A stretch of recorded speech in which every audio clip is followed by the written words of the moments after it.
Bạn sơ sài này đó khnéថ្ងៃនេះខ្ញុំមានវីដេអូមួយទៀតហើយតាក់ទងជាមួយការឆេងម៉ោងឬក៏ថ្ងៃខែនៅលើ laptop របស់យើងឬក៏ PC របស់យើងអញ្ចឹងបើសិនអ្នកនរគ្នាអត់ទាន់ដឹងនៅរបៀបដូរម៉ោងឬក៏ថ្ងៃខែរបស់កុំព្យូទ័រយើងទេអ្នកនរគ្នាអាចមើលវីដេអូខ្ញុំបាន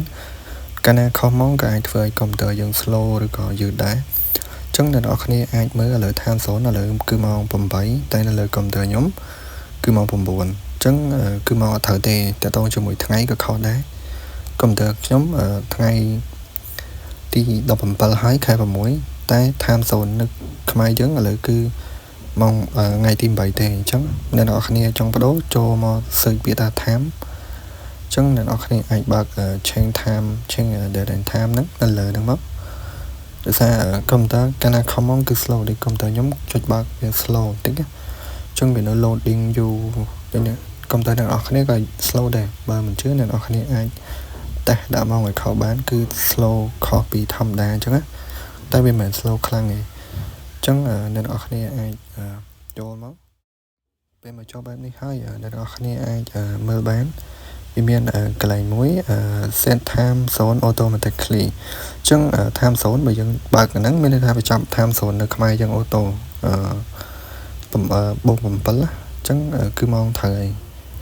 យើងគ្រាន់ចុចតែប៉ុណ្្នឹងក៏វាចាប់ឲ្យដែរគ្រាន់តែទៅដល់ជាមួយថ្ងៃខែគឺវាអត់តបដូរទេឃើញអត់ GMT បូក7ហ្នឹងមានន័យថាហ្នឹង time zone នៅខ្មែរយើងអញ្ចឹងបើយើងចុចបើកប៉ុណ្្នឹងគឺអូតូឲ្យហើយតែបើអ្នកនរគ្នាអត់ចង់ចុចបើកទេយើងចង់អាចទៅដូរ manual ក៏បានដែរអ្នកនរគ្នាបើកកន្លែង set auto ហ្នឹងមកគឺវា slow ឲ្យតែសារវា slow បន្តិចសូមចាំតិចពួកឯងកាលណាខុសម៉ោងគឺវា slow អញ្ចឹងអ្នកនរគ្នាអាចបដូរមកដាក់បូក7ណាអូខេបើមានស្រាប់ក៏អីដែរមិញដោយសារខ្ញុំចុចអូតូអញ្ចឹងគឺវាចាប់យកហើយមួយទៀតតទៅជាមួយថ្ងៃខែអញ្ចឹងបើយើងចង់បដូរថ្ងៃខែគឺឥឡូវថ្ងៃទី8កុំព្យូទ័រខ្ញុំគឺថ្ងៃ17អញ្ចឹងអ្នកនរគ្នា scroll មកខំមកឃើញadditional clock ចុច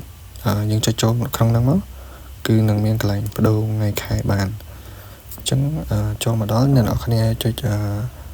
set and time ហ្នឹងមក date and time ហ្នឹងមកហើយចុច change កាលណាចុច change ហ្នឹងមកគឺវាសូឲ្យយើងselect ថ្ងៃខែបានអញ្ចឹង select ថ្ងៃខែត្រូវមកគឺបើសម្រាប់ខ្ញុំថ្ងៃហ្នឹងថ្ងៃទី8អញ្ចឹង select ទី8ហើយយើងអាចបដូរថ្ងៃបានដូចគ្នាគឺឥឡូវម៉ោង8 8:40អញ្ចឹង8:40ហើយនៅលើកុំព្យូទ័រខ្ញុំឥឡូវគឺ8:40អញ្ចឹងត្រូវអត់អីទេយើងមិនបាច់ដូរទេអញ្ចឹងចុច OK មកហើយកន្លែងនេះក៏អាចដូរ time zone បានដែរដោយសារឥឡូវ GM បូក7 GMT បូក7អញ្ចឹងចុចមកគឺវាចាប់យកឃើញណាអញ្ចឹងបើយើងចង់បដូរក៏បានដែរតែបើត្រូវហើយយើងមិនបដូរទេយើងចុច OK ចុច OK ម្ដងទៀតអូខេអញ្ចឹងគឺថ្ងៃខែយើងត្រូវអស់ហើយតែខ្ញុំចង់បង្ហាញអ្នកនរគ្នាមួយទៀតបើអ្នកនរគ្នាចង់សូset time auto ដូចយើងចុចមកយើង set automatic clean ហ្នឹងមួយទៀតអ្នកនរគ្នាចង់សូ second វិនាទីចឹងអ្នកនរគ្នាតបដល់នេះមកហើយយើង select ហ្នឹងមកយើងចុច tick ហ្នឹងមកគឺវានឹងសូឲ្យឯងតទៅជាមួយ second ណាចុចទៅឃើញសូខាងក្រោមបើយើងដោះវិញគឺបានឥឡូវចាំខ្ញុំដោះវិញគឺបានអូខេអញ្ចឹងយើងចុចវាសូឲ្យអូខេអញ្ចឹងអ្នកនរគ្នាអាច